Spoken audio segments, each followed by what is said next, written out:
Welcome back to Java Internals Crashcasts. I'm your host, Sheila, and we're continuing our journey through the fascinating world of concurrent collections in Java. Today, we're diving into ConcurrentSkipListSet, an intriguing member of the java.util.concurrent package. Victor, are you ready to unravel this mystery for our listeners? Absolutely, Sheila. I'm excited to explore ConcurrentSkipListSet with you and our audience. It's a powerful tool in Java's concurrent collection arsenal, and understanding it can really level up one's concurrent programming skills. Great! Before we jump in, let's set the stage for our listeners. We're currently in the concurrent collections season, specifically in the Maps and Sets chapter. We've already covered concurrent map, concurrent hash map, and concurrent skip list map. Today's topic, concurrent skip list set, builds on that knowledge. Listeners, if you haven't caught those episodes yet, I highly recommend giving them a listen for context. Now, let's kick things off with a quiz question to get our brains warmed up. Here's the question. In a skip list data structure, what's the average time complexity for search, insertion, and deletion operations? Is it O log n, O n, or O1? That's an excellent question, Sheila. It really gets to the heart of why skip lists are so interesting.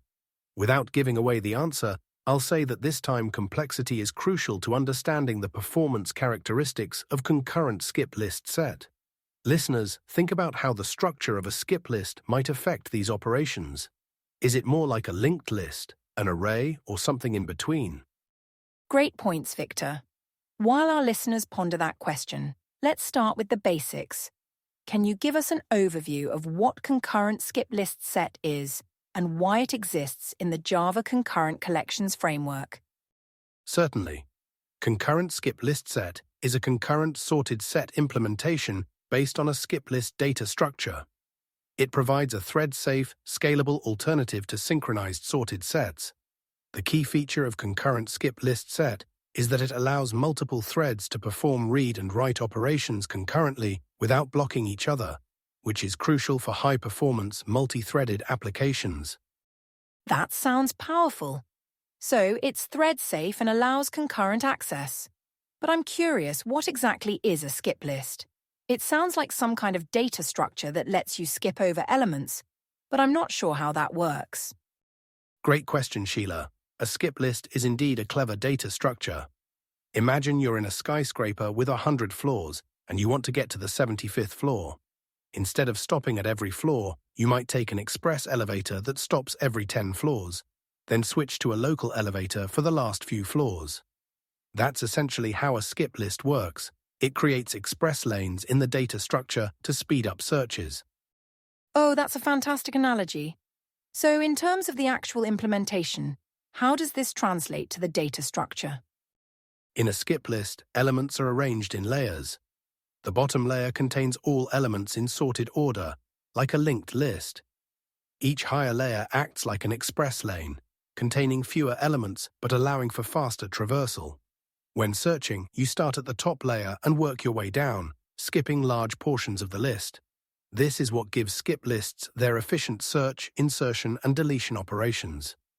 I see. That's really clever. So, how does this compare to other concurrent collections we've discussed, like concurrent hash map or concurrent skip list map?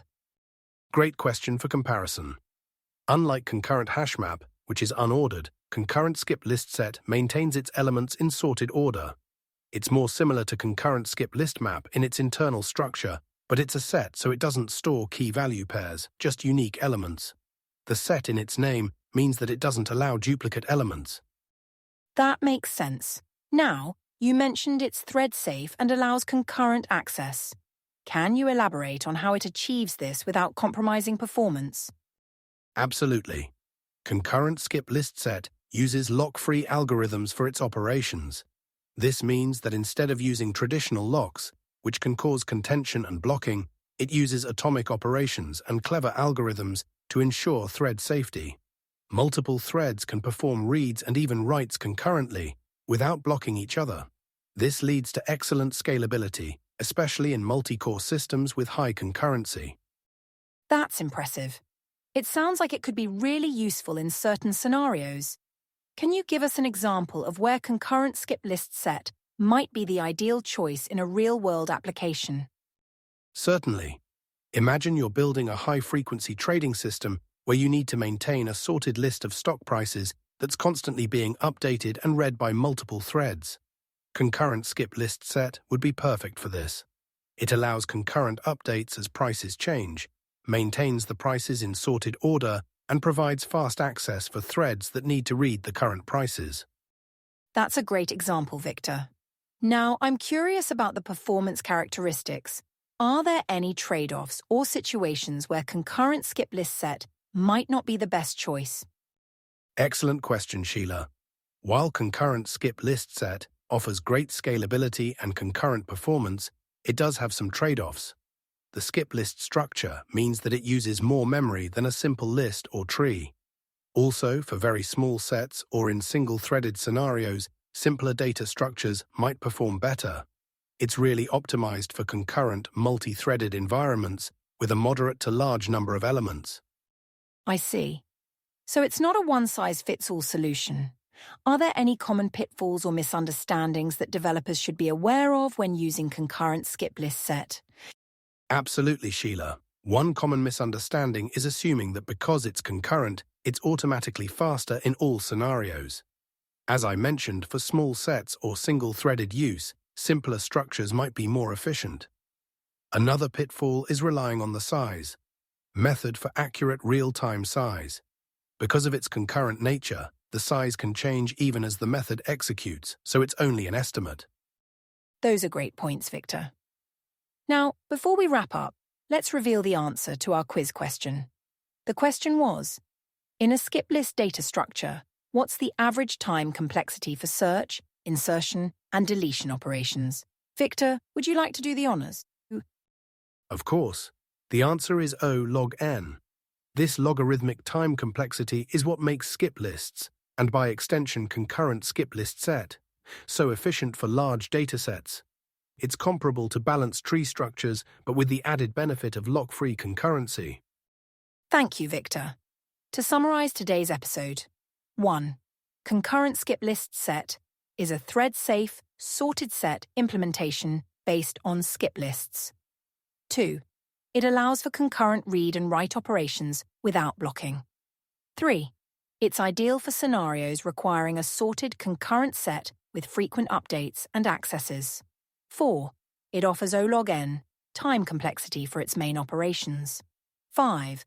While powerful, it's not always the best choice for small sets or single-threaded scenarios. In our next episode, we'll be exploring copy-on-write collections, another fascinating topic in concurrent programming. Don't miss it. If you've enjoyed this episode, please subscribe to Java Internals Crashcasts and leave us a rating. Your support helps us continue bringing you in-depth explorations of Java's internals. Until next time, happy coding.